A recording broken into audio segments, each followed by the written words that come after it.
अस्सलाम वालेकुम नाज़रीन, मैं हूं ज़मीर हैदर और आप देख रहे हैं प्रोग्राम क्रॉस टॉक। नाज़रीन, तीन अहम चीज़ें। सबसे पहले मियां नवाज शरीफ साहब को एवनफील्ड रेफरेंस में बरी कर दिया गया इस्लामाबाद हाई कोर्ट की जानिब से। दूसरा, पीटीआई के ऊपर जो इंट्रा पार्टी इलेक्शन की शर्त लगाई थी इलेक्शन कमीशन ने, उन्होंने आज केयर टेकर चेयरमैन पीटीआई नामजद कर दिया बैरिस्टर गौहर अली खान साहब, और वो नामजद हो गए। और तीसरा इंपॉर्टेंट चीज़ वो ये है कि जनाब आज आर्मी चीफ सैयद आसिम मुनीर साहब को पूरा 1 साल मुकम्मल हो गया है, और प्रोग्राम के एंड पे इसका भी अहाता करेंगे कि क्या क्या हुआ इस 1 साल में। गेस्ट का तारुफ करवाता चलूँ, हमारे साथ स्टूडियो में है राजा आमिर अब्बास साहब, साबिक डिप्टी प्रोसिक्यूटर जनरल नैब। बहुत बहुत शुक्रिया राजा आमिर अब्बास साहब आपके वक्त का। हमारे साथ मौजूद हैं हाफिज एहसान अहमद साहब, सीनियर लॉयर, और हम तंग करते रहते हैं इनको। बहुत बहुत शुक्रिया हाफिज साहब आपके वक्त का भी। एक तो ये कि अल्लाह पर ही छोड़ी हुई थी चीज़ें, नवाज शरीफ साहब ने कहा, ज़रा क्विकली सुनवा दें हमें। आपको आप बरी हो गए जी, अल्लाह ताला का शुक्र है जी। मैंने तो मामलात को अल्लाह पे छोड़ा था, अल्लाह ताला ने आज सुरखुल किया है। तो अल्लाह पे ही छोड़ा था मामला और अल्लाह ताला ने मामला सुरखुल किया। अब इस डिटेल्स में जाने से बेहतर एक चीज़ बताएं, आप डिप्टी प्रोसिक्यूटर जनरल नैब रह चुके हुए हैं। राजा हमारे पास अब कितना पैसा खर्च होता होगा इस तरह के केस में इतने सालों में?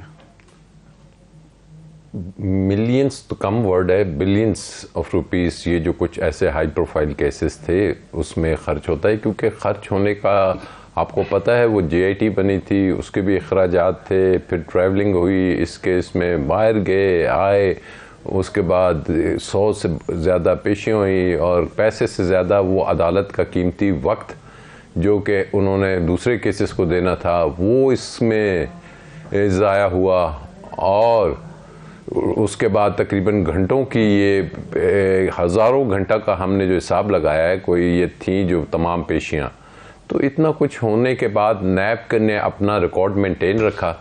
और वो रिकॉर्ड ये है कि नैब में आज तक भी किसी पॉलिटिकल पर्सनालिटी की कन्विक्शन नहीं रही।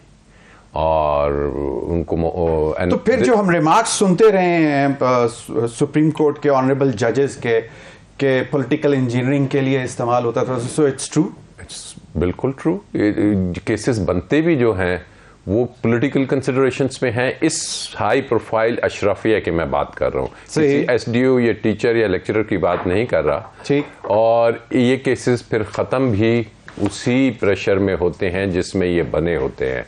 And this is very unfortunate कि there is no doubt and no cavil कि ये आर्म ट्विस्टिंग के लिए यूज़ होता रहा, नया पॉलिटिकल पार्टीज़ की पॉलिटिकल इंजीनियरिंग के लिए यूज़ होता रहा। और उसी को हम सामने देखते हैं कि मेरा तो बहुत तजर्बा है, लेकिन अगर यही किसी एसडीओ या किसी छोटे आदमी का केस होता तो नैब इस तैयारी से आती कि आप वो शख्स की 6 नस्लें भी याद करती कि भाई वाकई कहीं हम नैब में वहां पे तो वो प्रोसिक्यूटर नैब कहते हैं कि जी हमें तो इनके फ्लैट्स की कीमत नहीं मालूम, गूगल कर लें, if you remember it was very popular.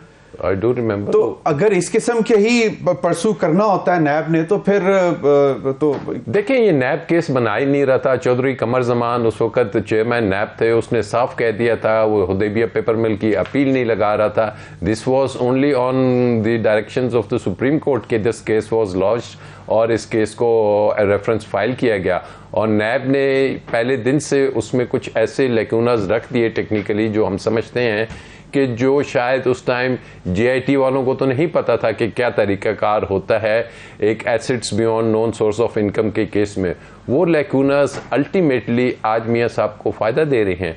अदालतें तो मजबूर हैं कि वो जब पूछती हैं, और नैब से जब वो पूछती हैं कि जी बताइए, आपने गूगल का तो बता दिया कि आपने इनकी इनकम से ज़्यादा जो है वो आपने कहा एसेट्स हैं, हाँ, सोर्स ऑफ इनकम से ज्यादा है। What is the income? आप कम से कम इनकम तो बता दें। वो भी नहीं मालूम, वो भी नहीं इनके पास चार्ट था। तो ऐसी सिचुएशन में फिर जो मरीम बीबी क्विट होती हैं, उसकी अपील नैब नहीं करता। और अब आप देखेंगे कि शायद नैब इसमें भी सुप्रीम कोर्ट में इस केस को, मुझे तो लग रहा है कि चैलेंज नहीं करेगा और आराम से रिलैक्स होगा, और another feather in the cap of NAB. Hafiz Jan Ahmad साहब, क्या ये मियां नवाज शरीफ को और मरियम नवाज साहिबा को जब डिटेल ऑर्डर आ जाए तो डेफेमेशन में जाना चाहिए और उनसे वो जो क्या कहते हैं, वो हमारे मुल्क में वो उस तरह के कवानीन हैं नहीं, हम लोगों के ऊपर तो बहुत सारे लग जाते हैं कि जी हम मतलब हमारी इज्जत खराब की गई है और इस पे इतना लाइबल होता है, लाइबल सूट होता है। तो ये होना चाहिए ऐसा कि नहीं होना चाहिए? अगर अरबों रुपए आप एक इदारा ज़ाया कर देता है और शायद इतना रिकवर भी नहीं कर पाता। बिस्मिल्लाहिर्रहमानिर्रहीम। ज़मीर भाई, आपका बहुत शुक्रिया कि आपने मौका दिया है और आज जिस टॉपिक को आपने हाथ लगाया है, जिस टॉपिक पे बात कर रहे हैं, ये इस वक्त पाकिस्तान की वो नब्ज़ है कि जिससे लोग अकाउंटेबिलिटी या ट्रांसपेरेंसी से ऊपर जाके अब सोच रहे हैं इंस्टीट्यूशंस की क्रेडिबिलिटी। अगर इंस्टीट्यूशंस की क्रेडिबिलिटी का यही हाल है और पिछले 23-24 साल से अगर हम इंस्टीट्यूशन पे स्पेसिफिक इस पे बात करें कि जिसके अंदर ये है कि पॉलिटिकल इंजीनियरिंग भी है, पॉलिटिकल मैन्यूवरिंग भी है, एक एजेंडे के तहत ये इंस्टीट्यूशन बना और उस इंस्टीट्यूशन का मकसद ही यही था कि आपने पहले देखा कि जब 2002 के इलेक्शन आए तो किस तरह आपके सामने एक पैट्रियट आए, फिर उसके बाद देखें कि फिर चूँकि पॉलिटिकल पार्टीज़ भी थी, उन्हें भी पॉलिटिकल विक्टिमाइजेशन चाहिए और ये जो स्टार्ट था वो स्टार्ट हो गया था हमारे मुल्क के अंदर 88 से। उसके बाद 97 के अंदर एहतसाब ऑर्डिनेंस आया जिसको अब सारे सैफुर-रहमान कहते हैं, क्योंकि उसके अंदर फिर जब अगली चीज़ आई तो फिर आपने देखा कि किसी भी पॉलिटिकल पार्टी जो थी उसको ये जुर्रत नहीं थी कि इस चीज़ को हाथ लगाए उसके अंदर, चूँकि हमने बहुत ज़्यादा चीज़ें इसके अंदर ऐसी कर दी थी कि शायद अगर इस इंस्टीट्यूशन को हमने हाथ लगाया तो हमारी गवर्नमेंट जो है वो चली जाएगी। अब जब इंस्टीट्यूशन था तो उसके अंदर जो थे वो जिस तरह मैं कहता हूँ कि उसके कुछ हैंडलर्स भी थे। अब जब हैंडलर्स पे हम बात करते हैं तो वो कौन हैंडलर्स थे कि जिसकी बुनियाद के ऊपर आपके मुल्क के अंदर एक 24-25 साल से जो सिलसिला चल रहा है और जो ख़त्म होने को नहीं आ रहा और जिसका नुकसान किसको है? उसका नुकसान पाकिस्तान के आम शहरी या पाकिस्तान को है कि किसी भी मुल्क के अंदर इंपॉर्टेंट होती है पॉलिटिकल स्टेबिलिटी और इकोनॉमिक स्टेबिलिटी। अगर ये दोनों चीज़ें नहीं हैं तो आपका मुल्क किस तरह आगे जा सकता है? और अगर पिछले 25 साल को आप इसको देख लें जो 97 से ऑनवर्ड निकला है तो बांग्लादेश हमसे आगे निकल गया, साउथ एशियन कंट्रीज हमसे आगे निकल गए, इंडिया हमसे आगे निकल गया। ये तो इसका political expert as a lawyer आप इस पूरे केस में नैब की प्रोसिक्यूशन को कैसे देखते हैं? We have given one example कि जी गूगल कर लें, देखिए उसके अलावा नहीं मैं कहते हैं कि जी हम तो बहुत छोटे-छोटे मतलब हमारी तो तनख्वाहें भी नहीं, बहुत हल्के वकील होते हैं, तो वो कहते हैं कि जी हम कहां जायंट्स के सामने बात कर सकते हैं। और देखिए एक तो ये है कि नैब का ना परमानेंट प्रोसिक्यूशन सिस्टम है और ना ही नैब का परमानेंट इन्वेस्टिगेशन सिस्टम है जिसके अंदर आपकी फोरेंसिक एविडेंस है या कलेक्शन है। इसके अंदर एक और चीज़ आई थी जो बड़ी इंपॉर्टेंट थी, वो ये थी कि JIT की हद तक जो था वो शायद ऑब्जेक्टिव अचीव हुआ और वो था आपका अकामा जो दुबई से एक आया और अल्टीमेटली उसके अंदर एक पनामा की जजमेंट आई। अब अगली जो चीज़ें थी जिसको आपने जिसको कनेक्ट करना था या जिसको आगे लेके आपने चलना था वो एक जजमेंट ऑलरेडी आ गई है, वो है 22 अक्टूबर 2022 को और इसी एवनफील्ड के अंदर आई है। और उसके अंदर अगर आप उस जजमेंट को पढ़ लें तो यही एक्सपेक्ट किया जा रहा था कि इस केस के अंदर भी यही आएगी, क्योंकि अगर हाई कोर्ट ऑलरेडी अपना माइंड डिस्क्लोज कर चुका है तो ये किस तरह मुमकिन था कि मियां साहब उस केस के अंदर कॉन्विक्ट हों जब हाई कोर्ट ने 5 चीजें उसके अंदर कही थी। एक, उसके अंदर उन्होंने कहा कि नैब बुरी तरह फेल हुआ है एविडेंस और कलेक्शन ऑफ एविडेंस के ऊपर और उसका जो इन्वेस्टिगेशन का सिस्टम है वो डिसअपॉइंटिंग है। ये हम इन्वर्टेड कॉमर्स के अंदर मैं आपको कह रहा हूं। दूसरा, उन्होंने कहा कि जिस चीज को आपने रिसोर्स के साथ मींस करना था, नेल्सन और नीलसन जो कंपनी थी, आपने उनका कोई सोर्स नहीं बनाया। फिर उसके बाद जो इंपॉर्टेंट चीज थी वो ये आई कि जी नैब की अदालत जो थी, ट्रायल कोर्ट थी, उसकी जो जजमेंट थी वो नैब के आर्गुमेंट्स की कॉपी थी और उन्होंने कॉन्ट्रेरी टू द लॉ किया। अब जो चीज़ सामने आई है वो ये आई है, वो ये नहीं है कि जजमेंट ये आनी थी या नहीं आनी थी या किस तरह आनी थी।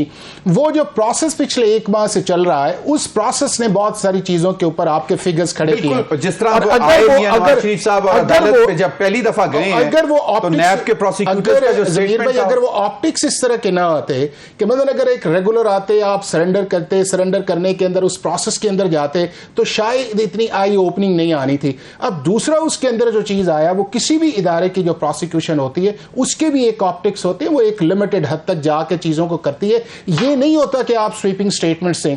अब आप देखें कि इस केस के अंदर जो है नंबर 1 ये था और ये बिल्कुल इस तरह होना ही था कि जब 22 अक्टूबर वाली जजमेंट को चैलेंज नहीं किया गया था तो आपके पास क्या ग्राउंड थी कि नई ग्राउंड जो है उसके ऊपर लेके आते और उसके 2 एक्यूज एक्विट हो चुके थे। मरियम भी उसके अंदर एक्विट हुई थी, कैप्टन सफदर भी उसके अंदर एक्विट हुई। आप सुप्रीम कोर्ट के अंदर भी नहीं गए। दूसरा उस चीज के अंदर आया कि जब ये मामला चला रेस्टोरेशन ऑफ अपील्स के ऊपर, तो नैब के प्रोसिक्यूटर जनरल ने आके 3 चीजें कह दी थी, और वो काफी थी सारी चीज। नंबर 1, ये हमने नहीं बनाए। नंबर 2, ये सुप्रीम कोर्ट के कहने पे बनाए गए। और नंबर 3, इसको एक इंप्लीमेंटेशन बेंच जो वॉच कर रहा था, मीनिंग देयर बाय कि नैब ने इस सारी प्रोसीडिंग से डिस्टेंस किया। और जब आपकी प्रोसिक्यूशन ये डिस्टेंस इख्तियार कर ले, और उसके बाद फिर हाई कोर्ट के पास क्या रह जाता, और हाई कोर्ट ने फिर 2 चीजें कही। एक, उनके पास 22 अक्टूबर वाले क्वेश्चन मार्क थे, जो बड़ी ऑब्जर्वेशन आई जिसमें प्राइसिंग, और दूसरा ये आया कि जब आपका चार्ज ही डिफेक्ट है, और जब एक ही चार्ज के ऊपर आपके 2 एक्यूज निकल चुके हैं, और फिर उन्होंने कहा कि इस बुनियाद के ऊपर जो जजमेंट है वो सस्टेन नहीं कर सकती। अब लीगली देखा जाए तो हाई कोर्ट जाती है शवाहद की बुनियाद पे। हम बहस ये कर रहे हैं ऑप्टिक्स की बुनियाद के ऊपर कि क्या 2016, 17, 18, 19 के ऑप्टिक्स ठीक थे, और क्या 2022 या 23 के ऑप्टिक्स ठीक है।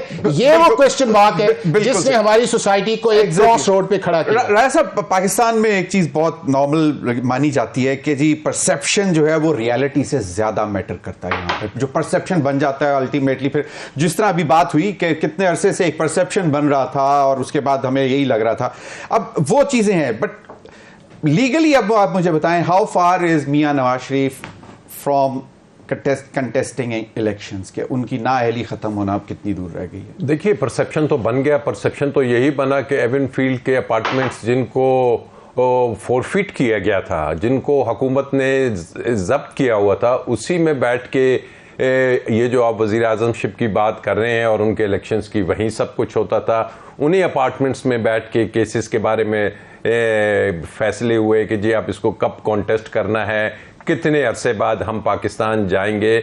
देखिए, मैं तो समझता हूँ अगर इसको स्ट्रिक्टली देखा जाता तो मियाँ साहब को ये केस कॉन्टेस्ट करने की इजाज़त ही ना मिलती। He was an expounder. ये बैठे हुए हैं, कितने लोगों को एग्जाम्पल दे दें मुझे कि जी 4 साल बाद कोई अगर आता है मफरूर और एक दफ़ा उसकी अपील डिसमिस हो जाए, तो उसको ये मौका दिया जाता है कि जी डिसमिस अपील के बाद कि जनाब आप आ जाएं, आपके जो रीजनिंग है, और वो भी बेल बॉन्ड जंप करके वो एब्सकॉन्ड, और उसी अदालत ने उनके निकाले हुए थे परपेचुअल वारंट्स। और नंबर 2, टेक्निकलिटीज हैं, वो कोई क्लीन इक्विटल नहीं है, बट टेक्निकलिटीज में जो सबसे इंपॉर्टेंट क्वेश्चन, अब आप जजमेंट हमने नहीं पढ़ी, जब आएगी तो आप सारे आर्ग्यूमेंट्स देखेंगे, NAB has failed this, NAB has failed this. लेकिन जो पिवटल क्वेश्चन है, वेदर मियां नवाज शरीफ, ये लिखना उसमें पड़ेगा कि has failed to give the receipts, वो रसीदें, वो मनी ट्रेल जो उन्होंने फ्लोर ऑफ द हाउस पे कहा था, ये है वो जरा सेक्शन 14 जो नैब का है, वो बर्डन पब्लिक ऑफिस होल्डर पे है। It is an admitted fact कि वो मालिक हैं, उसके बच्चे जौन से हैं, ये कोई डिनाइल भी नहीं है। So there are so many things. अब बात ये है कि कानून एक ऐसा मोम की गुड़िया बन चुका है की जो सजा है वो हो गई, ऐसी है कि अगर कन्विक्ट करना चाहें तो फिर आप जैसे मर्जी कन्विक्ट कर दें, बरी करना चाहें तो और भी बहुत सी चीजें हैं। बट लेट्स सी कि नैब क्यों नहीं जाता इसमें सुप्रीम कोर्ट। एक में तो इसी केस के अंदर ऑलरेडी 2022 से नहीं गया उस सिक्योरिटी के खिलाफ, तो फिर अब क्या जाएगा? अब क्या उसके अंदर अब क्या जाएगा? लेकिन मेरा माय क्वेश्चन वाज अगेन कि हाउ फार, देखिए मियां साहब नाअहली में उनके ऊपर जो एक इशू आ रहा है वो ये आ रहा है यहां से तो खत्म हो गया जाएगी, लेकिन सुप्रीम कोर्ट ने जो उनको परपेचुअल नाअहली करार दी हुई है ताहयात, जो उसमें 5 मेंबर्स का एक डिसीजन आ चुका है कि आर्टिकल 62(1)(f) की कनोटेशन हो चुकी है, सुप्रीम कोर्ट बता चुकी है perpetual, that judgement is in field and whether that judgement, although इन्होंने इलेक्शन एक्ट में एक अमेंडमेंट कर ली है, बट कैन सब ऑर्डिनेट जो लेजिस्लेशन है वो सुप्रीम कोर्ट के फैसले और आइन में जो दिया हुआ है उसको ओवरराइड करती है। So this question would again come to the supreme court and ultimately supreme court से फैसला होना है कि जी ये जो किनायली खत्म होनी है, लेकिन जो ऑप्टिक्स है ना उसमें वो खत्म ही समझे। अच्छा चले optics, if you want to add something, otherwise मैं चाहता हूं कि जरा थोड़ा सा डिस्कस करें। मैं एक चीज पे भी करना चाहूंगा, वो चीज है कि हमारे इन पॉलिटिकल क्वेश्चंस ने हमारे जुडिशल सिस्टम को भी कंट्रोवर्शियल किया है। और वो कंट्रोवर्शियल अब इस लेवल पे चला गया है कि अगर जजमेंट हमारी फेवर के अंदर आती है तो रूल ऑफ लॉ भी है, और अगर जजमेंट नहीं आती तो रूल ऑफ लॉ। आज मैं एक और चीज़ आपके सामने रखना चाहूँ, वो ये है कि आपके सामने एक माह पहले एक प्रैक्टिस एंड प्रोसीजर एक्ट की जजमेंट आई। हमने सारों ने इंडिपेंडेंस ऑफ जुडिशरी पे बात की, और जब सुप्रीम कोर्ट ऑफ पाकिस्तान ने एक जजमेंट दी, आज भी हम उस जजमेंट के ऊपर क्वेश्चन मार्क करते हैं, फिर हमारी सुप्रीम कोर्ट किधर है। और इस केस के अंदर भी मैं आपको बताऊं, वो ये है कि अल्टीमेटली जो है जिस तरह 232 की अमेंडमेंट आई है उसका इफेक्ट जो है वो क्या आएगा। पहला ब्रिज तो ये है कि अल अजीजिया के अंदर मियां साहब को क्विट होना चाहिए, और वो होना चाहिए इलेक्शन शेड्यूल। ना अल अजीजिया है वो फ्लैगशिप के अंदर, चूंकि मियां साहब को ट्रायल कोर्ट ने ये क्विट किया था, उसके खिलाफ जो अपील थी उन्होंने कहा उसको वापस ले। अब एक केस में वापस ले रहे हैं और आप दूसरे में ये एक्सपेक्ट करें कि वो अपील के अंदर जाएंगे, तो मेरा ख्याल है कि वो लॉजिक नहीं है। दूसरा उस केस के अंदर ये है कि ये जो एक्विटल अल अजीजिया की, ये उन्हें 10 दिसंबर से पहले चाहिए कि वो आए ताकि नॉमिनेशंस पेपर जमा हो, और फिर वो बेनिफिट लेंगे सेक्शन 232 जो इलेक्शन एक्ट 2017 का, कि जो वो अमेंडमेंट आई है जिसका रेट्रोस्पेक्टिव इफेक्ट 2010 से आया है, कि जहां कानून के अंदर मियाद का जिक्र नहीं है वहां पे 5 साल है, और ये मामला हाई कोर्ट से होता हुआ सुप्रीम कोर्ट के अंदर जाएगा। और मेरा ख्याल ये है कि हमें मान लेना चाहिए अगर सुप्रीम कोर्ट जो है वो 232 की जो भी तशरीह करे, फिर हमें इफ एंड बट्स के अंदर नहीं जाना चाहिए। अगर पहला पनामा का जजमेंट हमने माना, और सुप्रीम कोर्ट में भी 10 दिसंबर से पहले ही जाना पड़ेगा, 10 से नहीं, वो हमें जाना पड़ेगा 8 फरवरी से पहले। अच्छा, 10 से पहले आप नॉमिनेशन पेपर जमा करवा सकते हैं। उसके बाद जब आप उसके खिलाफ जाएंगे, ऑब्जेक्शन आएंगे, अगर कोई इनके खिलाफ जाता है तो नहीं मानता, हाई कोर्ट में अपील जाएगी, मामला सुप्रीम कोर्ट में जाएगा, और मिनिमम उसके ऊपर 7 या 7 से ज्यादा मेंबर्स बैठेंगे। वो 8 फरवरी से पहले फैसला करेंगे कि इसका रिट्रोस्पेक्टिव इफेक्ट है या नहीं है। सुप्रीम कोर्ट की जजमेंट नलिफाई हो सकती है, नहीं हो सकती है, लेजिस्लेटिव कॉम्पिटेंसी है या नहीं है। अच्छा, तो वो जो लीगल चैलेंज है कि उनकी जो डिस्क्वालिफिकेशन थी 62(1)(f) की, वो भी सुप्रीम कोर्ट ने की है, और 61(2)(1)(f) का जो कैब भी है वो भी सुप्रीम कोर्ट ऑफ पाकिस्तान ही खत्म करेगी 8 फरवरी से पहले। इंट्रा पार्टी इलेक्शन, पीटीआई के ऊपर एक तलवार लटक रही थी, उन्होंने कह दिया कि जी क्या इलेक्शन कमीशन मान लेगा केयर टेकर चेयरमैन? देखिए, केयर टेकर तो वो स्किल कंजम्पशन के लिए कह रहे हैं, बट डॉक्यूमेंट्स में जब हम देखेंगे तो आई थिंक उधर लफ्ज केयर टेकर नहीं होगा, वहां पे तो होगा कायम मुकाम चेयरमैन उन्होंने कहा है ना, तो मतलब ऐसे ही कुछ मेरे ख्याल में आई थिंक कायम मुकाम party chairman barrister Gohar Ali Khan साहब होंगे। क्योंकि कायम मुकाम तो तब होता है कि जब कोई शख्स मौजूद है, इस पे सुप्रीम कोर्ट का डिसीजन आ चुका है, और वो किसी वजह से अपने फराइज अंजाम नहीं दे पा रहे, तो फिर कायम मकाम होता है। और इलेक्शन कमीशन मान लेगा कि this is considered as inter party election. अभी ये आ जाए, अगर तो कायम मकाम का वर्ड हुआ तो थोड़ा इस पे ऑब्जेक्शन आ सकता है, लेकिन अगर कायम मकाम ना हुआ तो फिर चेयरमैन है। मेरा ख्याल ये कायम मकाम जो सा है ये सिर्फ लोगों के लिए है, बट ऑन डॉक्यूमेंट्स वो चेयरमैन ही आएंगे। कायम मकाम की वो गलती फिर, क्योंकि इलेक्शन कमीशन को तो एक कायम मकाम क्या, एक काफ का डॉट भी मिल गया ना, तो इलेक्शन कमीशन ऑफ पाकिस्तान ने बल्ले का निशान नहीं देना।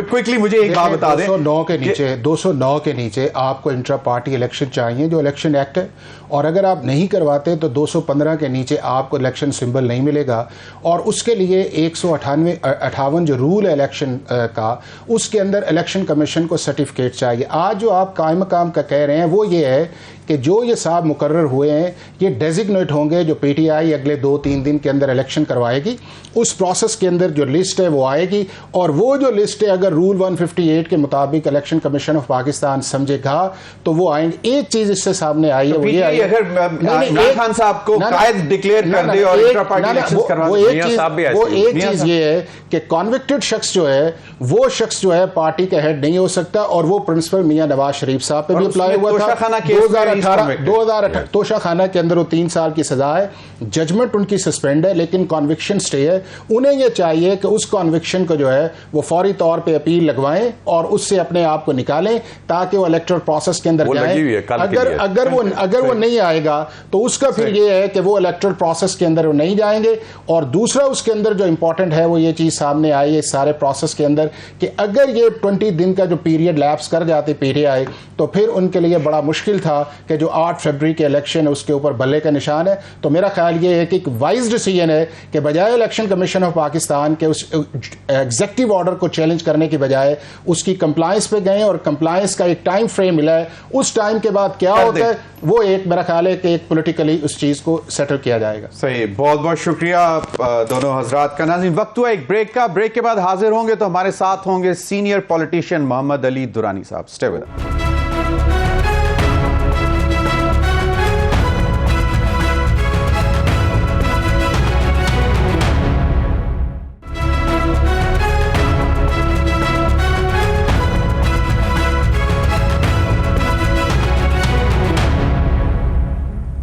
वेलकम बैक नाज़रीन, हमें इस सेगमेंट में ज्वाइन किया मोहम्मद अली दुरानी साहब, मारूफ सियासतदान और साबिक वफाकी वजीर भी रह चुके हैं। बहुत बहुत शुक्रिया दुरानी साहब आपके वक्त का। दुरानी साहब, 2-3 बड़ी अहम चीज़ें हैं जो हो रही हैं। एक तो ये कि कल पाकिस्तान पीपल्स पार्टी का यौम तासीस है, दूसरा और वो कोयटा में कर रहे हैं जहां पे PMLN जो है थोड़ी सी मलाई लेकर जा चुकी हुई है इलेक्टेबल्स की।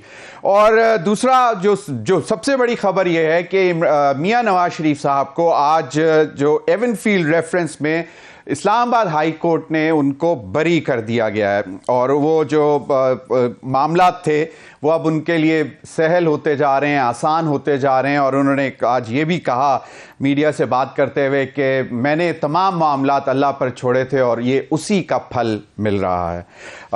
यकीनन सवालात बहुत सारे हैं क्योंकि अगर देखा जाए तो नैब के इदारे के ऊपर बहुत से सवालात उठते हैं और दूसरी जानिब मामलात आपको मालूम है कि एक इंट्रा पार्टी इलेक्शंस का भी कहा गया, वो भी एक अलग मामला था। लेकिन सबसे अहम बात जो हम आपसे करना चाहते हैं वो ये है कि आपकी जो कोशिशें थी मुफाहमत की, मुल्क को इस वक्त जो आप बताते थे हमें कि इस वक्त सबसे ज़्यादा ज़रूरी जो चीज़ है वो है कि एक ऐसा एटमॉस्फेयर क्रिएट किया जाए जिससे तलखियाँ ख़त्म हो, मुफाहमत हो और आने वाली जो हुकूमत होगी इंतखाबात के बाद वो बेहतर नताइज दे सके, मुल्क को तरक्की की तरफ जो सफ़र शुरू हुआ है उसको वो जारी रख सके।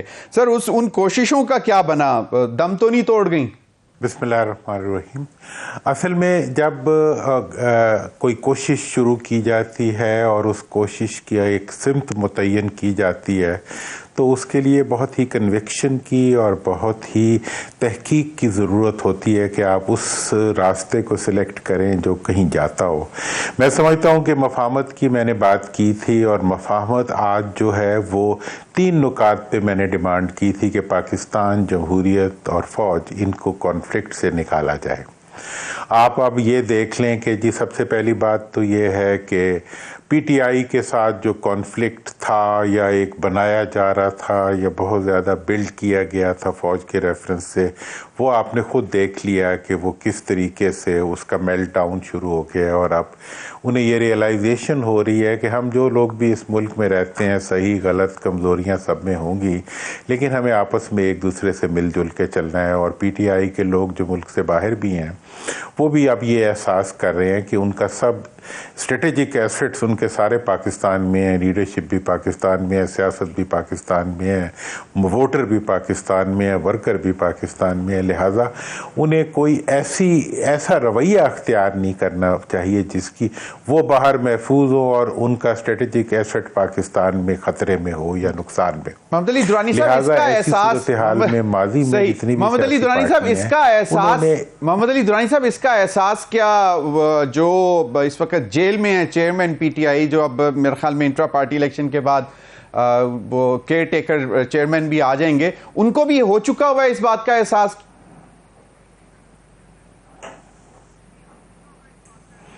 देखिए, आपने कल जलसे में नारे नहीं सुने, ठीक है ना जी। मतलब ये है कि उन्होंने बाकायदा इंस्ट्रक्शंस दिए हैं जो आके बाहर, जिनका ऐलान किया गया है कि हम इस मामले में अब कन्फ्रंटेशन की तरफ नहीं जाएंगे बल्कि हम इसमें आगे बढ़ेंगे। और वैसे भी उन्हें इस कन्फ्रंटेशन का फ़ायदा क्या है?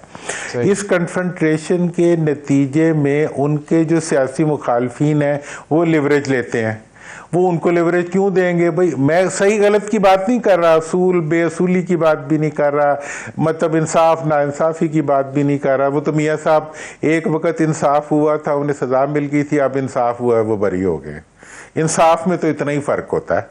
हमने यही नैब जो है 20 दफा बनते देखी है। एक मिनट मोहम्मद अली दुरानी साहब, आपने ये जो बात की है ना, ये एक बड़ी दिलचस्प बात है। आपने कहा कि ये तो एक ऐसा ही है कि जैसे एक इंसाफ हुआ तो मियां नवाज शरीफ को सजा हो गई और एक इंसाफ हुआ तो वो बरी हो गए। ये कैसा इंसाफ है? केस एक ही है और दो मेयार अब तब्दील हो गया। नैब जब से बनी है, मतलब मैं खुद विटनेस हूं, हमारे जमाने में जब नैब काम करती थी तो जो बंदा आके सजदा सहू कर लेता था, मतलब सरेंडर कर देता था, उसके नैब के केसेस खत्म हो जाते थे, उसकी जाली डिग्रियां सही हो जाती थी, उसका सब कुछ सही हो जाता था।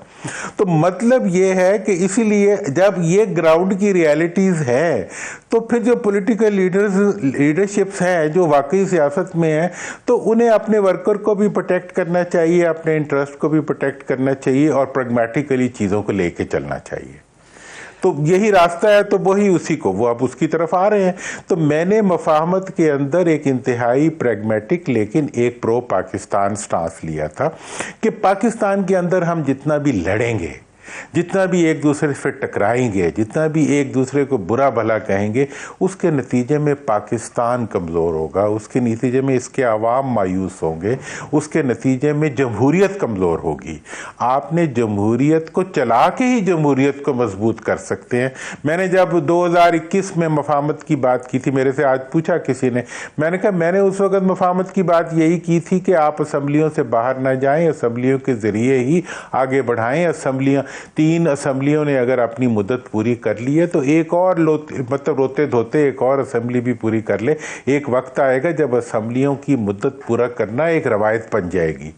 और अब एक वक्त ऐसा भी आएगा, आज की डेट के ऊपर मैं आपको बताऊं कि आज की डेट के ऊपर अवाम जो हैं वो जीत के टैग को वोट देने के लिए तैयार नहीं है। मियां साहब आए, उन्होंने यहाँ आके जब मफाहमत की बात की, मीनार पाकिस्तान में सब लोगों ने बहुत पसंद किया, लेकिन जब उन्होंने अपने आप को वज़ीर आज़म बना के पेश किया और एक सिलेक्टेड वज़ीर आज़म बना के पेश किया और बसों में भर भर के लोग इलेक्टेबल्स उनके पास आने शुरू हुए, उसकी वजह से उनका वोट बैंक बढ़ा नहीं, उनकी वोट की इज्जत भी ख़राब हो गई और उनके जो जमहूरियत के ऊपर उनका एक गैर मुतज़लज़ल ईमान हमेशा नजर आता था, वो भी लटका। दुरानी साहब, दो चीजें। एक तो जो आपने कहा कि पाकिस्तान को जरूरत है मुफाहमत की सियासत की, लेकिन प्रॉब्लम ये है, और ये इस खित्ते में है, शायद ये हमारे इस खित्ते की ब्लड लाइन में है कि जी पावर पॉलिटिक्स जो है वो पावर के लिए की जाती है। शायद इस वजह से वो शायद मुफाहमत की तरफ नहीं जाना चाहते, और जब भी इंतखाबात का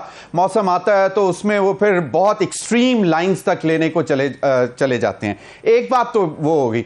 दूसरी बात जो आपने जो की कि सिलेक्टेड बनाकर अपने आप को पेश किया वजीर आजम, मतलब अभी तो ठीक है उनको प्रोटोकॉल्स उस तरह के मिल रहे हैं, लेकिन वो तो एज ए 3 दफा साबिक वजीर आजम वो डिजर्व भी करते थे, या वाकई कुछ एक्स्ट्रा ऑर्डिनरी उनको कुछ उनकी पजीराई हो रही है?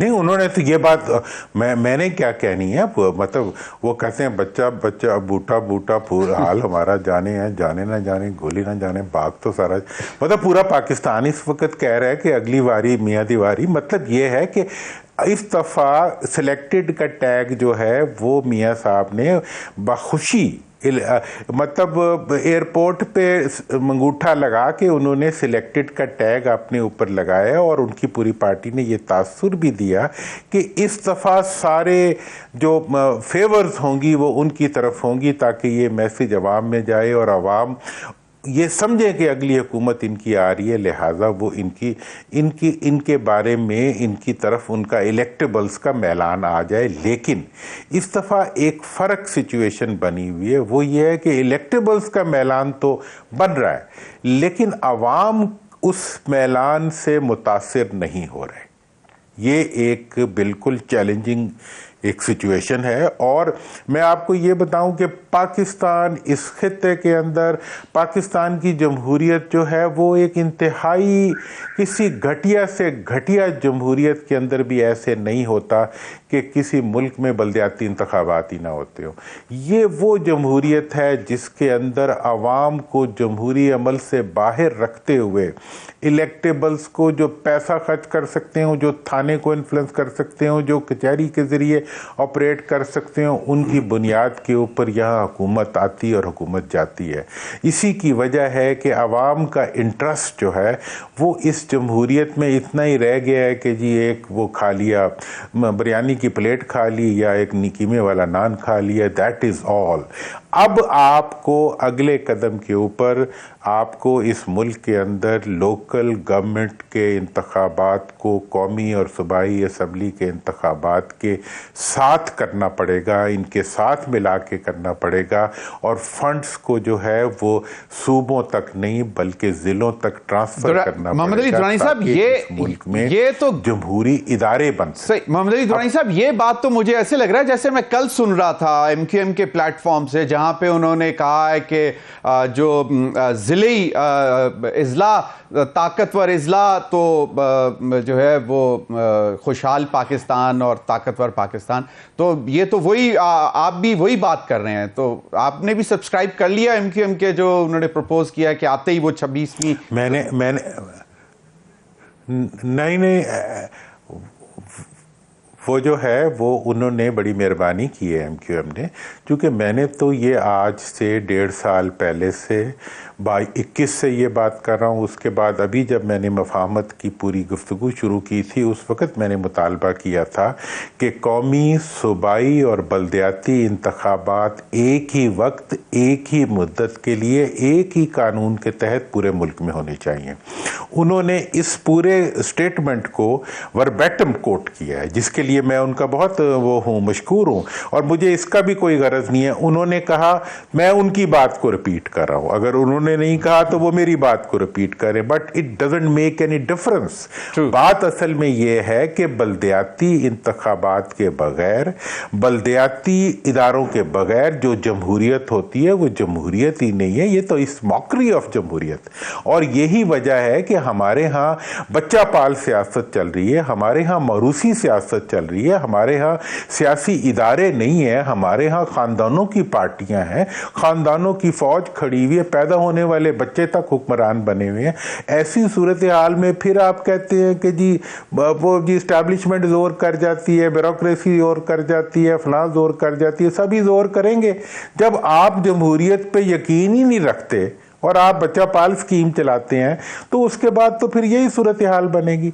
तो इसलिए मैंने आज तक जो भी फार्मूले दिए हैं, मफाहमत का दिया, मफाहमत के बाद मैंने इसका दिया, नेशनल यूनिटी गवर्नमेंट का दिया, और बल्दियाती इंतखाबात को बैक वक्त कराने का दिया।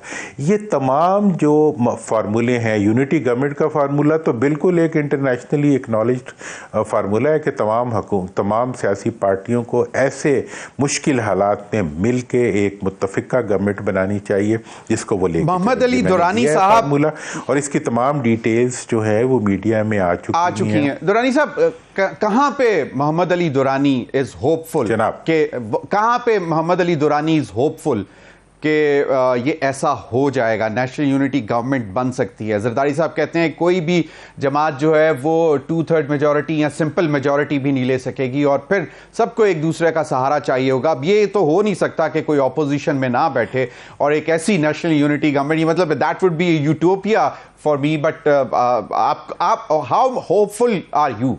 आई am drawing my hope from history, और वो history of the parliamentary governments in the democratic countries. सबसे पहले बरतानिया में नेशनल यूनिटी गवर्नमेंट बनी चर्चिल के तहत 5 साल के लिए, जिसमें कि तमाम पार्टीज ने मिलके विदाउट एनी अपोजिशन पूरी मुल्क की हुकूमत 5 साल तक चलाई, सेकेंड वर्ल्ड वॉर के तमाम क्राइसिस को ओवरकम किया और उसमें से निकल के दोबारा एक मुत्तहिदा मुल्क की तरह खड़े हुए। इसके बाद यही प्रेसिडेंस रिपीट हुई साउथ अफ्रीका में, bye Nelson Mandela, you also like him, I like him, everybody talks about him. लेकिन उसने क्या किया कि जब उसने अक्सरियत भी हासिल कर ली तो उसने अपने एक्सट्रीम दुश्मनों के साथ मिलके हुकूमत बनाई और वो हुकूमत 5 साल तक चली। और उस हुकूमत ने अपोजिशन का किरदार भी हुकूमत ने अदा किया और हुकूमत का किरदार भी हुकूमत ने अदा किया। इन दोनों हुकूमतों के अंदर 25 से 30 की कैबिनेट थी जो मैंने रिकमेंड की है।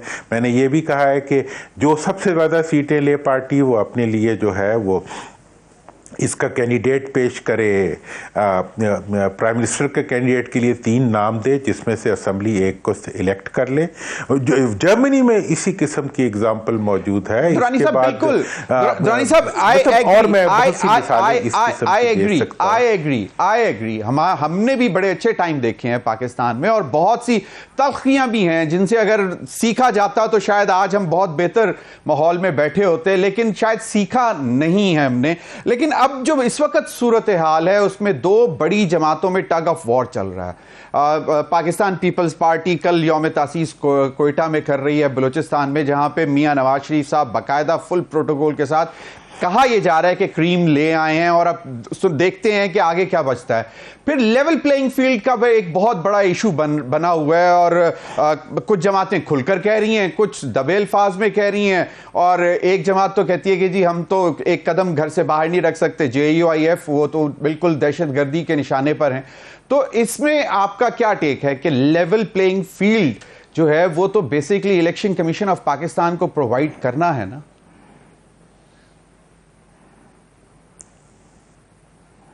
देखें, जहाँ तक सवाल है ना पीपल्स पार्टी और नून का, वो चंद दिन पहले तक बाहमी अलाए थे, ठीक है ना जी। ये दोनों मरूसियत पे चलने वाली पार्टियां हैं। ये इलेक्टेबल्स पे नहीं, अब छाछ पे, छाछ समझते हैं, ये जो जब ऊपर से मक्खन उतर जाता है ना नीचे जो बचता है उसको लस्सी बोलते हैं हम लोग पंजाबी में, ठीक है, उर्दू में शायद छाछ कहते हैं। हाँ, तो ये छाछ पे लड़े, अवाम इनके हाथों से निकल गए हुए हैं। अवाम का वोट जो है वो इस वक्त जो है वो इनके साथ नहीं है।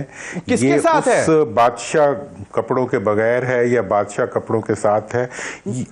किसके? अवाम जो है, अवाम इस वक्त इन पार्टियों से अमूमी तौर पर हट के या वो PTI के पास चले गए या इनसे नफरत में चले गए, क्योंकि 16 महीने तक दिन रात इकट्ठे रह के, दिन रात हुकूमत चला के, 17वें दिन जो है आपस में एक दूसरे की आंखों में आंखें डाल के लेवल प्लेइंग फील्ड की बात करना बड़ी हिम्मत की बात है। वैसे मैं मतलब बड़ी, यू नीड गट्स, और वो होंगे डेफिनेटली जिसमें ये कर रहे हैं। और अब जो है जी वो उधर से उठा के, भाई किन को उठा के ले गया? वो जो वो जिनके वो लोग हैं उनके कहने पे उन्होंने जहां जाना होता है वो चले जाते हैं बेचारे, उनका क्या है? नहीं दुरानी साहब, अब माशाल्लाह हमारे सियासतदान, आपस का कोई इश्यू नहीं है। हाँ चलें, इनका दुरानी साहब अब हम माशाल्लाह हमारे सियासतदान बड़े बाशऊर हो चुके हैं। वो किसी इशारों पे नहीं चलते, वो देखते हैं कि जब जनाब अगर PMLN की हुकूमत बन रही है तो ठीक है, बेहतर है उनके साथ जाना। किसी ने क्या बताना जब आवाम को नजर आ रहा है। आप खुद कह रहे हैं कि जब खुद एक अंगूठा लगाकर उन्होंने अपने ऊपर लगा लिया निशान के जी आइंदा के वजीर आजम वो हैं, तो फिर यकीनन इलेक्टेबल्स तो वो उसी तरफ चल पड़ेंगे। ये तो है। आज पूरा 1 साल मुकम्मल हो गया आर्मी चीफ सैयद आसिम मुनीर साहब को। उनकी कारकर्दगी को आप कैसे देखते हैं, जिसमें बहुत सारी इतनी सारी बातें हैं जो हम जितना भी मतलब थैंक यू करें कम है। मसलन इकोनॉमिक रिवाइवल है, डॉलर को कंट्रोल है, स्मगलिंग है और SIFC है, ताकि एक चीज़ों को दोबारा रास्ते पर तो आई हैं। देखें, मैंने तो ये बात बड़ी क्लियरली कही है। मैं ये कह रहा हूँ कि इस वक्त पाकिस्तान में नेशनल यूनिटी गवर्नमेंट के अलावा कोई रास्ता नहीं है। नेशनल यूनिटी गवर्नमेंट बनाने का एक ही तरीका है कि पाकिस्तान की इस्टेब्लिशमेंट, जिसमें फ़ौज भी शामिल है, पाकिस्तान के अवाम मिल के, पाकिस्तान के सियासतदानों को जिनका शौक़ बच्चे पालने का है, उनको इस चीज़ पे मजबूर करें कि वो सिर्फ 5 साल के लिए पाकिस्तान की मईशत, पाकिस्तान के कौमी मफाद और पाकिस्तान के लिए एक मुस्तहकम निज़ाम हुकूमत के लिए, जिसके अंदर के इदारा जाती डेवलपमेंट हो। जैसे आप देखें, आप इकोनॉमिक रिवाइवल के लिए आप इदारों के ज़रिए ऑपरेट कर रहे हैं। एग्रीकल्चर के लिए जो है पूरी फोर्सेस जो हैं वो एक इदारा जाती काम कर रही हैं। बाहर से लोगों को, हमारे इलाके में आप बहावलपुर में आके देखें, लाखों एकड़ जो है वो कितनी बड़े बड़े वहाँ पे लेबर की सैलरीज बढ़ना शुरू हो गई हैं। मतलब यह है कि when there is a will there is a way, will के लिए ज़रूरी है। अब हमारी मजबूरी ये है कि हमें एक इलेक्टेड गवर्नमेंट चाहिए। हमें इलेक्टेड गवर्नमेंट एक रिक्वायरमेंट होती है दुनिया से बात करने के लिए, और वो हक होता है किसी मुल्क का कि उसके अंदर मुंतखब नुमाइंदे काम करें। अब जब मुंतखब नुमाइंदों के साथ, अब मैं ये चाहूँगा कि मेरी पूरी ख्वाहिश होगी कि आसिम साहब और तमाम इदारे मिल के पाकिस्तान में बल्दियाती इदारों के ज़रिए अवाम को पहली दफ़ा उनका इक़्तिदार का और इस PFC अवार्ड के ज़रिए, प्रोविंशियल फाइनेंस कमीशन के ज़रिए उनको फंड्स दिलाएं, और पूरे की पूरी कौम मिल के सियासतदानों को एक दफ़ा मजबूर करे कि इस बारी जड़ा ना ऐथे साडा हिस्सा ऐथे रख, कि मतलब हमारी तरक्की, हमारी खुशहाली, हमारी मंजिल को हम तुम्हारी लड़ाई के टोपी ड्रामे में नहीं जाने देंगे कि तुमने जी ओ जी हम आपस में लड़ पड़े। ओ कितों लड़ पड़े हो? तुम्हारा दिन भी एक है, तुम्हारी रात भी एक है, तुम्हारी जिंदगी भी एक है, तुम्हारा निशान भी है। सही, बहुत बहुत शुक्रिया मोहम्मद अली दुरानी साहब। लेकिन एक चीज ये, आपने वॉशिंग मशीन का जिक्र किया। नॉर्मली अगर ब्रांड का के नाम लेते हैं तो उसके पैसे लेते हैं, लेकिन चलें आपने नाम ले दिया। नाज़रीन, वक्त हुआ एक ब्रेक का। ब्रेक के बाद हाजिर होंगे तो हमारे साथ होंगे ब्रिगेडियर रिटायर्ड वकार हसन साहब और आर्मी चीफ सैयद आसिम मुनीर साहब की 1 साल की कारकर्दगी का जायजा लेंगे। Stay with us.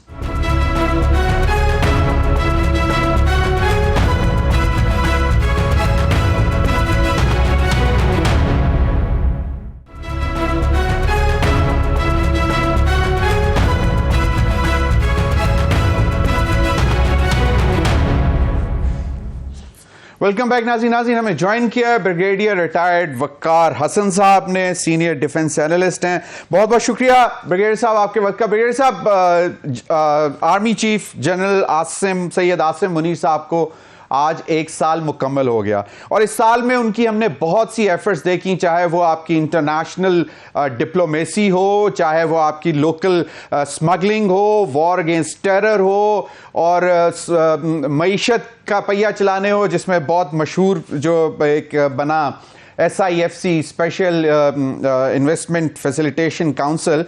ओवरऑल आप कैसा देखते हैं कि ये चीज़ें अगर ना होती तो हम शायद अभी वहीं पे खड़े होते, 400 प्लस का डॉलर होता, स्मगलिंग और महंगाई उसी तरह होती? जी एग्जैक्टली, आई थिंक अगर आप 1 साल पीछे चले जाएं तो पाकिस्तान की जो एनवायरनमेंट थी उसमें एक तो बड़ा फैक्टर था कि economy had actually become a threat to national security. At time people ask कि जी फौज कैसे क्या ताल्लुक है, तो अगर खुदा ना खास्ता पाकिस्तान को बहुत ज्यादा इकोनॉमिक क्राइसिस आ जाता, और बातें हो रही थी श्रीलंका की, बातें हो रही थी कि डिफॉल्ट कर जाएगा, और पाकिस्तान का एक ऐसा इंप्रेशन बन चुका था या परसेप्शन इंटरनेशनली के इन्वेस्टमेंट वगैरह के बड़े सीरियस इश्यूज थे, red tapism and all that. दूसरा जो था, I think it was related to basically dependency, आप कह लें मायूसी थी कौम में, और साफदार इकोनॉमी हर एक चीज को ड्राइव करती है, तो एक मेजर फैक्टर था। और इट अपीयर्ड कि पाकिस्तान एक रडरलेस शिप है और इसके फ्यूचर की लेट्स से कोई इसकी ट्रैजेक्टरी तयन नहीं किया जा सकता। तो ये I think this was the background जब वो आए हैं, और with in 1 year if you look at जो मेजर डिसीजंस हुए हैं उसमें आई थिंक इनकी अपनी एक तो विल है, फिर फेथ है पाकिस्तान में, and right from the day one I think one of the addresses to Pakistan military academy जब वो गए, जब चीफ बने, तो उसमें पाकिस्तान के अंदर कॉन्फिडेंस की बात की और फिर करके दिखाया। एक होता है कि आप बात करते हैं और मे भी चीजों को शायद उस तरीके से छोड़ देते। तो मिलिट्री कमांड ने भी फील किया कि अगर इकोनॉमी को दुरुस्त न किया गया है या सही ट्रैजेक्टरी पे ना डाला गया तो it could create very serious security challenges. एक तो ये है, फिर आपने जैसा मेंशन किया SIFC का है, उसके अंदर 5-6 बड़े एरियाज आइडेंटिफाई किए, आई वुड से कि रादर गवर्नमेंट को हेल्प किया, चाहे वो पिछली गवर्नमेंट थी शहबाज शरीफ साहब की या even interim government. Interim government normally policies को कंटिन्यू करना जरा मुश्किल होता है, आप देखेंगे तो उसमें generally interim governments are not really focused on major issues. वो होता ही है कि टाइम पास करना है और आपने इलेक्शन कराने हैं। लेकिन वहां भी कंटिन्यूटी ऑफ पॉलिसी नजर आई। फिर आ जाती है वॉर अगेंस्ट टेररिज्म, और उसमें आई थिंक एक रेड लाइन ड्रॉ की गई। जो भी कॉम्प्रोमाइज पॉलिसीज थी रिलेटेड टू अफगानिस्तान, उनसे पीछा छुड़ाया गया। क्लियर डिसीजन लिया गया, वेदर इट इज रिपेट्रिएशन या conveying a very clear message to TTP and Afghan Taliban के जी इस तरह चीजें नहीं चलेंगी और Pakistan can not be taken for granted. और we have taken a lot of, I would say, जो है पाकिस्तान ने बहुत ज्यादा बर्दाश्त किया है, तो उसका एक आई थिंक प्रैक्टिकल डिस्प्ले भी किया गया है। बिल्कुल इंटरनेशनली अगर आप देखें तो जी बिल्कुल ब्रिगेडियर साहब, और क्योंकि इंटरनेशनल प्रेशर भी आया, खासतौर पर जो आपने जब अनाउंस कर दिया कि जितने गैर मुल्की जो गैर कानूनी है उनको वापस जाना पड़ेगा, बीट अफगानी, और लार्ज कम्युनिटी जो है वो अफगानियों की थी, जिस पे फिर उनके हालात भी। लेकिन यह है कि ये बहुत डिफिकल्ट डिसीजन था, क्योंकि मुझे याद है हम एक ज़माने से इस पर कहते थे कि ये डिसीजन ले लेना चाहिए, इट्स हाई टाइम। पाकिस्तान ने बहुत बर्दाश्त किया अफगानी भाइयों बहन भाइयों को, और अभी भी हम करने को तैयार हैं, लेकिन लीगल। तो ये एक बड़ा डिफिकल्ट डिसीजन था, और उसके बाद फिर उस पर कायम भी रहना, तो ये बिल्कुल है। और फिर इंटरनेशनल जो डिप्लोमेसी है, सऊदी अरब, कुवैत, कतर, बल्कि आज भी वो कुवैत में थे और वहां पे मुलाकातें हुई। अब थोड़ा सा जरा एक चीज जो कि एक बड़ा टैग लग जाता है हमारी मिलिट्री एस्टैब्लिशमेंट पे कि जी इट्स पॉलिटिसाइज्ड, उससे भी मुझे लगा है कि वो बड़ा एपॉलिटिकल रहे। और मुझे वो जनरल क्यानी का वो फर्स्ट कमांड कम्युनिके याद आ गया, जिसमें उन्होंने कहा था कि there would be no direct interaction with politicians until and unless it is very मतलब नेसेसरी, और फिर भी वो बाकायदा चेन ऑफ कमांड में परमिशन लेके मिलना जाए। जरा उस पर भी थोड़ी सी रोशनी डाल दें। आई थिंक डे वन से ये इनकी पॉलिसी रही, और उसमें बेसिकली एक तो इसको डीलिंक किया गया। हाँ, जहां पे गवर्नमेंट को एडवाइस चाहिए होती है ना, या लेट्स से अगर मिलिट्री या आर्मी में कैपेसिटी है to help even in economy या इंफॉर्मेशन टेक्नोलॉजी है, वहां पे एक्सटेंड किया गया। उसके अंदर आई थिंक एक वाटरशेड डे था, दैट वाज 9th में, विच इज वेरी क्रिटिकल। जो आई वुड से कि डिस्पोंडेंसी ब्रिगेड का ये फाइनल असॉल्ट था। One was to test the nerves of leadership, और दूसरा था it was a very deliberate effort कि स्टेट को असॉल्ट किया जाए, आर्मी को स्पेशली अंडरमाइन किया जाए, इनके शोधा के मॉन्यूमेंट्स को वेंडलाइज किया गया, और फिर एक बड़ी डिलिबरेट एफर्ट हुई from within and outside to create mutiny, आप कह लें बगावत कराने की कोशिश की गई। और नॉट रियलाइजिंग कि 1947 से आर्मी जो है हमेशा अपने चीफ के साथ खड़ी रही है, और चेन ऑफ कमांड ऐसे ही काम करती है। Otherwise choices are like Syria, choices are like Libya. अगर ये खुदा ना खास्ता इसमें डेंट आता है तो it can be catastrophic for a country like Pakistan जो है। तो वो I think that was one of the major challenges. फिर आपने देखा उसके अंदर एक इंटरनल अकाउंटेबिलिटी का सिस्टम आया, जिसमें इररिस्पेक्टिव ऑफ द रैंक लोगों को सॉर्ट आउट किया गया। और फिर एक्सटर्नल अकाउंटेबिलिटी में आपने देखा कि जहां पे 9th में के जो लेट्स से करता धरता थे या एक्टिविस्ट थे, उनको भी बंद किया गया, उनके ट्रायल्स वगैरह हो रहे हैं। It was a resolute response towards 9th में, इंसिडेंट्स ऑफ 9th में, आई एग्री। और उसमें जो आपने इंटरनल अकाउंटेबिलिटी की बात की, ये स्मगलिंग भी जो चेक हुई है, जो तेल की स्मगलिंग थी, फिर डॉलर की स्मगलिंग और दीगर जो थी, उसमें भी इंटरनली अकाउंटेबिलिटी एक बड़ा नंबर सामने हमें आया कि जी उनको उनके खिलाफ कार्रवाई की गई। जी एग्जैक्टली, जो बॉर्डर कंट्रोल है इसमें आई थिंक लास्ट टाइम भी आप ही के साथ प्रोग्राम में डिस्कस हुआ था, और उसमें भी एक रेड लाइन ड्रॉ की गई, because it's very state away. अगर देखा जाए तो उसमें या तो फ्रंटियर कोर होती है या मिलिट्री के कुछ लोग होते हैं, देन ऑफ कोर्स कस्टम्स है जो लीड करते हैं, फिर ऑफ कोर्स प्रोविंशियल गवर्नमेंट्स के आ जाते हैं। तो उसमें बड़ा क्लियर मैसेज था to all kind of leadership कि ना स्मगलिंग, और फिर ये कि they will be taken to task, because उन्होंने कहा जी या फिर आप शामिल हैं तो या फिर आप नाअहल हैं। So I think that became a major thing. आपने देखा कि डॉलर की स्मगलिंग पे फिर चेक हुआ, कमोडिटीज की, डीजल की, और चीजें काफी स्ट्रीमलाइन हुई हैं, और इंटरनली काफी अकाउंटेबिलिटी भी हुई है। सो ये भी एक बहुत बड़ा स्टेप जो I am sure it was overdue जो लिया गया। बाकी है कि improved confidence in youth in Pakistan and being Pakistani. आज आप देखें, I think with in 1 year I would से कि अगर काया नहीं पलटी है तो कम से कम पाकिस्तान को ऐसी ट्रैजेक्टरी पे डाल दिया गया कि people can look into future with confidence. खुदा खासा वो श्रीलंका वाले हालात नहीं है। बहुत दूसरा जिसका अभी डायरेक्ट गवर्नमेंट के बावजूद आपने देखा है कि क्वांटिटी ऑफ पॉलिसी नजर आई है। बिल्कुल ब्रिगेडियर साहब, माजरत से मेरे प्रोग्राम का वक्त खत्म हो रहा है। यकीनन जो मायूसी खत्म करना है वही सबसे अहम थी, आवाम को एक होप देना। आपका बहुत बहुत शुक्रिया नाज़रीन, अब तक के लिए इतना ही, इजाजत दीजिए, अल्लाह हाफिज।